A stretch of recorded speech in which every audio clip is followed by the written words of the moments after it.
Hello, this is Terry with Blade Outdoors and welcome to another video. In today's video, I'm going to be making a convection heater that I can use in my do-it-yourself teardrop camper.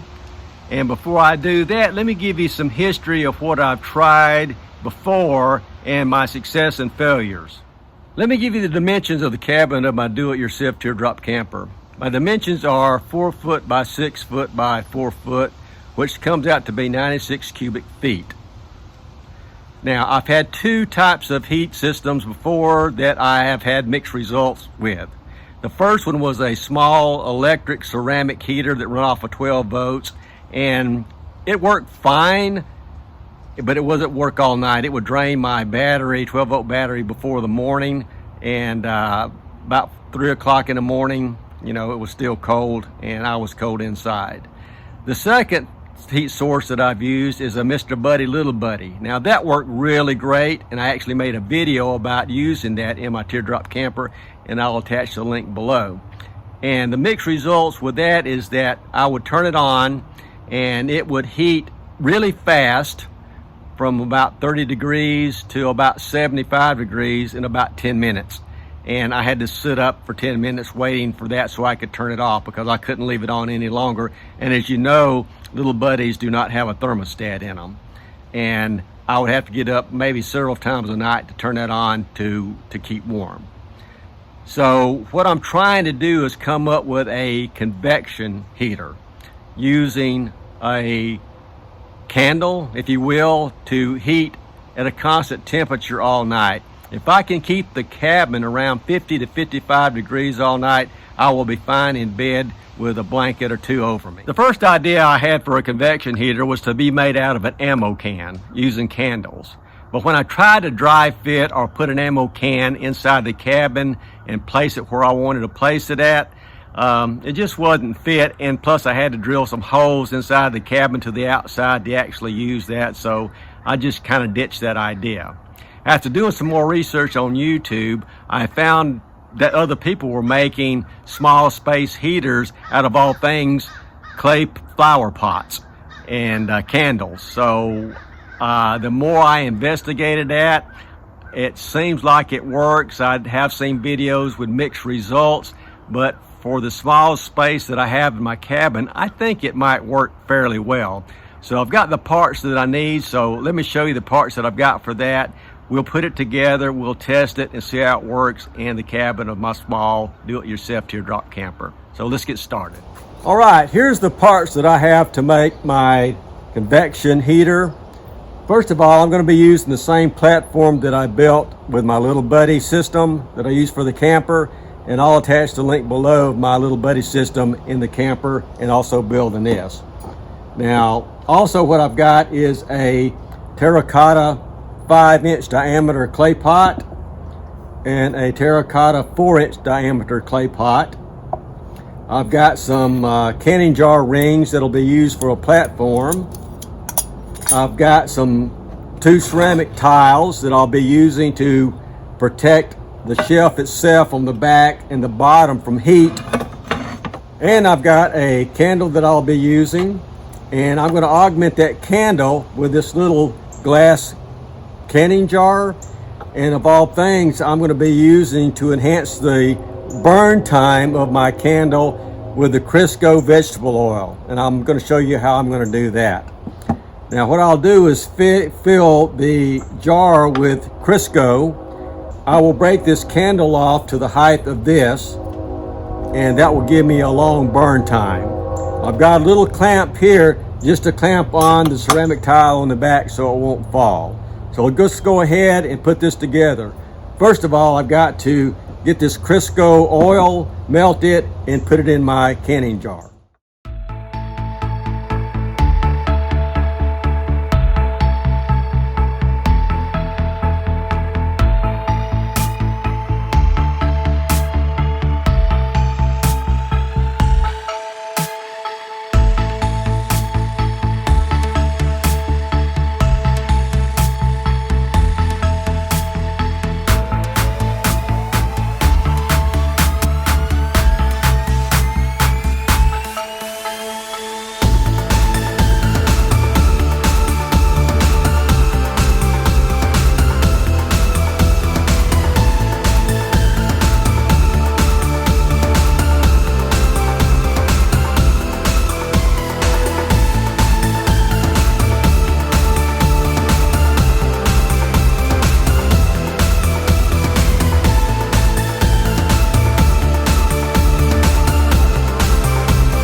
right, I've got my heater set up.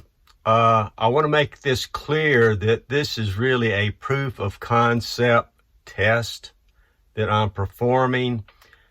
The heater itself as it is not stable. You saw me put it together. It's on a platform over the bed of all places. And if it does succeed and I am able to tweak it so it will keep the cabin at a constant, say 50 to 55 degree rate, then what I will do is actually better secure this so it won't get knocked over in the night accidentally and burn myself. And I'll also be putting in some CO2 detectors to make sure I won't die from carbon monoxide. Also, it's late September in middle Alabama, and the temperature, believe it or not, is 70 degrees inside my garage. And it's also 70 degrees outside. So I'm not going to get a true test of this until I can get a temperature at night, let's say in the 40s or something like that. Then that would be the true test. But I've got to test what I've got just as a proof of concept. Currently, like I said, it's 70 degrees inside the cabin and it's 70 degrees outside.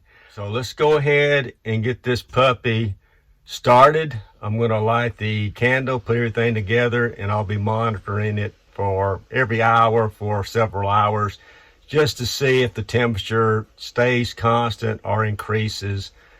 We'll see.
Right now, that is not even warm.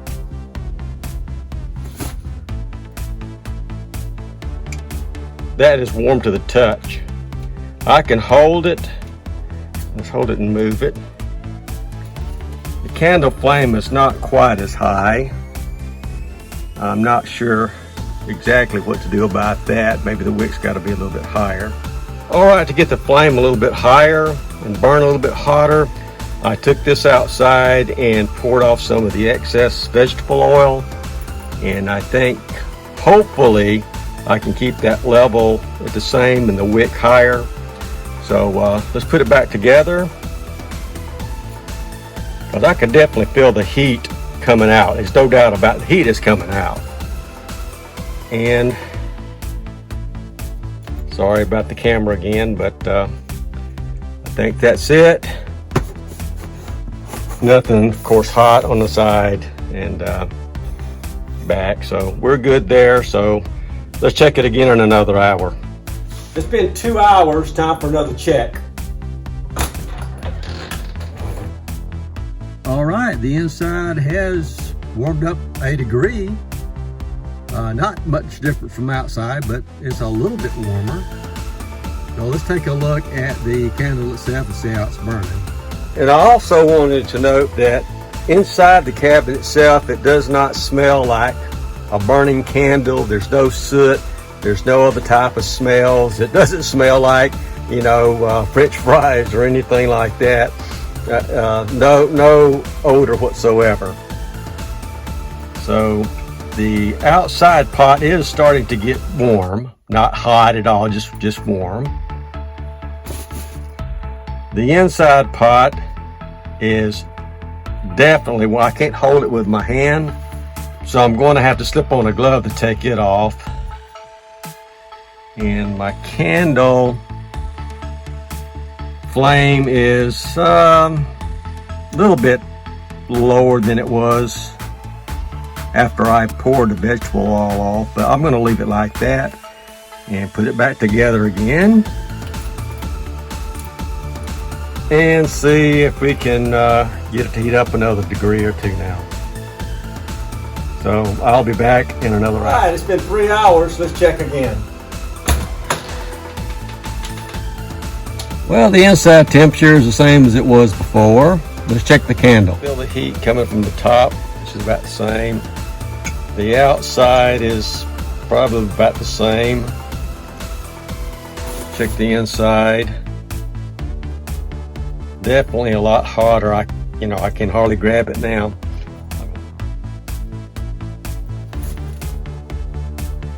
Okay, the flame height is about the same. Hadn't really changed, so let's wait 1 more hour and see what happens. Okay, it's been 4 hours. Let's take a look.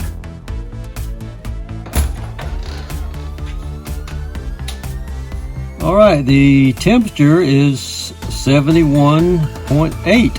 So the temperature has risen. So let's take a look at the candle itself and the heater. You can feel the heat coming out. Maybe not as much as it was before, so that kind of tells me already that the candle flame has died down a little bit.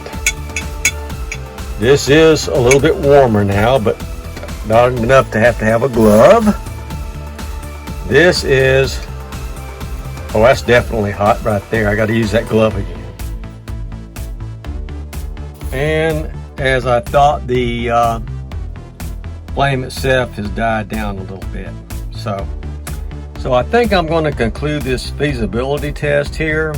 It's been 4 hours. That's going to equate to maybe half the night.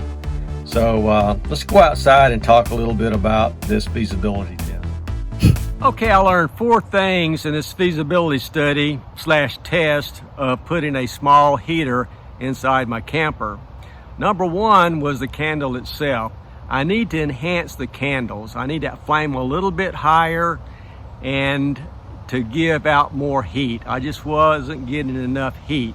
If that means raising the wick up a little bit or maybe using a different diameter wick, then I'll do that. And what I'll be doing is actually making more candles and testing those and see how long they'll burn and how tall the actual candle flame will be. Also, I found out that the vegetable oil of the Crisco burns very efficient. You know, this burned for 4 hours and I hardly used any of the oil itself, which was very good and which I expected. So I will make and test candles using that Crisco vegetable oil. The second thing is that I may have to use multiple candles to get out more BTUs, if you will. And looking at previous videos on YouTube of people who've made this type of heater before, they use 3 to 4 different candles under a pot to achieve the heat that they wanted to get out of that heater. The third thing that I need to do is also make it a bigger heater. In other words, get a bigger pot, or maybe just use the one bigger pot. I might just do that. Again, I'm going to have to test that and see. The fourth thing that I need to do is test in a better temperature environment. I don't think the temperatures of 70 degrees inside the garage and 70 degrees inside the cabin of the camper inside the garage was really a good test. I could tell though that the heater warmed up the inside of the cabin by about half a degree, but what I really need to do is to test this in more real world scenarios. So what I'm going to do is, after I design a better candle and come up with a bigger pot to put it on and maybe do some limited testing off camera to see if that's the final product that I want to use, then what I want to do is take the camper outside, let's say in 45 to 50 degree weather at night, and see if I can get or maintain a 50 degree or 55 degree temperature in that camper during the evening with that new heater that I'm going to make. So that's going to be it for this video. Overall, was the feasibility test successful? And I think it was. I did learn that it is feasible to actually warm up that cabin with a heater like this. So all I got to do is just do some tweaking and some modifications, and I can achieve that. So please like, comment, subscribe, hit that notification bell, and share this video, and I will see you guys in the next video. Thanks.